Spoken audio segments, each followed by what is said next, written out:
వారంతా సాదాసీదా వ్యక్తులు కాదు. ఉన్నత ఉద్యోగం చేసిన వారు కొందరైతే రిటైర్ అయిన వారు ఇంకొందరు. అందరూ కలిసి జట్టు కట్టారు.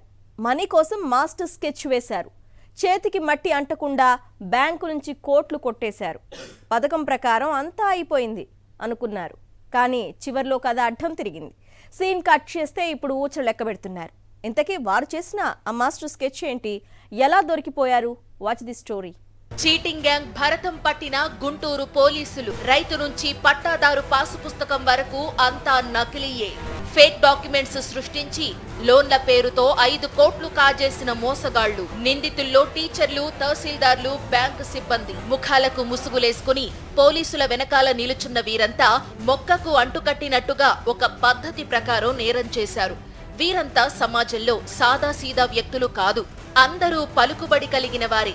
వీళ్లల్లో చదువు చెప్పే మాస్టర్లు ఉన్నారు, తహసీల్దార్లు ఉన్నారు, బ్యాంకుల్లో పనిచేసి రిటైర్ అయిన ఉద్యోగులు ఉన్నారు. మంచి మంచి ఉద్యోగాలు చేసిన వీరంతా టీమ్గా ఏర్పడ్డారు. క్రిమినల్ బ్రెయిన్ తో వైట్ కాలర్ నేరాలకు పాల్పడ్డారు. గుంటూరులోని జీడీసీసీ బ్యాంకును ఒక పద్ధతి ప్రకారం దోచేశారు. పాపం పండడంతో ఇలా పోలీసులకు దొరికిపోయారు.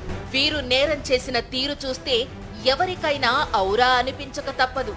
ఎవరికి ఎలాంటి అనుమానం రానియకుండా ఒక్క ముక్కలో చెప్పాలంటే చీమ చిటుక్కు మనకుండా దాదాపు 5 కోట్ల రూపాయల్ని బ్యాంకు నుంచే కొట్టేశారు. అదెలా అంటే ఒరిజినల్ గా పొలం ఉన్న రైతు దగ్గర నుంచి ఆధార్ కార్డును తీసుకుని ఆ ఆధార్ కార్డులో పేర్లు మార్చేస్తారు. మార్చిన పేరుతో నకిలీ పాస్బుక్లు తయారు చేస్తారు. రెవెన్యూ అధికారుల సహాయంతో అడంగల్లో ఆన్లైన్లో కనపడేటట్టు మార్చిన పేరుని ఎక్కిస్తారు. ఆ తర్వాత లోన్కు అప్లై చేస్తారు. అంటే వీళ్లు చూపించే రైతు నకిలీనే, ఆధార్ కార్డు నకిలీయే. వీరు చూపించే పట్టాదారు పాస్ పుస్తకం కూడా నకిలీనే. అన్నీ ఫేక్ ఫేక్ ఫేక్. ఇలా ఫేక్ డాక్యుమెంట్స్ సృష్టించి లోన్లకు అప్లై చేసి ఏకంగా 5 కోట్ల రూపాయల్ని కొట్టేశారు ఘరానా మోసగాళ్లు. బోలినెడ్డి రవికుమార్ అని చెప్పేసి X branch manager GDCC bank limited, సొంత ఊరు బృందం అపార్ట్మెంట్ నల్లపాడు లిమిట్స్లో ఉన్నాడు. తర్వాత సోమెలిపల్లి నాగరాజ్, ఈ వ్యక్తి కూడా గతంలో ఇన్ఛార్జ్ సెక్రటరీ, పిఏసిఎస్కి ఇన్ఛార్జ్ సెక్రటరీగా ఉండేవాడు. సో ఇప్పుడు ప్రైవేట్ కంపెనీలో క్లర్క్గా పనిచేస్తున్నారు. అదేవిధంగా దీంట్లో ఒక తెలుగు లెక్చరర్ ఉన్నారు. ఈ వ్యక్తియే ఫేక్ పట్టాదార్ పాస్బుక్ క్రియేటర్లో హీస్ అన్ ఎక్స్పర్ట్. సో ఈ వ్యక్తి పేరు రామ ఆంజనేయులు. వీళ్ళు కూడా వినుకుంటా టౌనే. ఇది కాకుండా ఈ Aadhaar card, PAN card create చేయడం, ఫేక్గా క్రియేట్ చేయడంలో తిరుపతి రెడ్డి, ఆవుల తిరుపతి రెడ్డి అని చెప్పేసి వీడు కూడా ఆర్టీసీ కాలనీ గుంటూరు చెందిన వ్యక్తి. ఈ వ్యక్తి గతంలో కూడా ఓల్డ్ గుంటూరులో ఈ ఫేక్ ఆధార్ కార్డు క్రియేట్ చేయడంలో ఈ వ్యక్తి ఆల్రెడీ ఒకసారి అరెస్ట్ అవ్వడం జరిగింది. త్రివీధి యోగయ్య అని చెప్పేసి ఇది ఫేక్ నంబర్, ఈ ఐబీ అడంగల్లో ఫేక్ సర్వే నంబర్ క్రియేట్ చేయడము, దానితో పాటు ఈ లెక్చర్తో, తెలుగు లెక్చర్తో పాటు ఫేక్ పాస్బుక్ క్రియేట్ చేయడంలో ఈ యోగయ్య, త్రివీధి యోగయ్య, ఈ రామాంజనేయులు ఇతరు కూడా కాంబినేషన్ అన్నమాట. వీళ్ళిద్దరు గతంలో కూడా అరెస్ట్ అయ్యారు. వాస్తవంగా ఒక రైతుకు లోన్ మంజూరు కావాలంటే బ్యాంకులో పనిచేసే ఉద్యోగి స్వయంగా ఫీల్డ్ విజిట్ కి వెళ్లాలి. దాంతో పాటుగా జతపరిచిన డాక్యుమెంట్లన్నీ నిజమైనవిగా ఉన్నాయా లేవా అనేది కూడా చెక్ చేయాలి.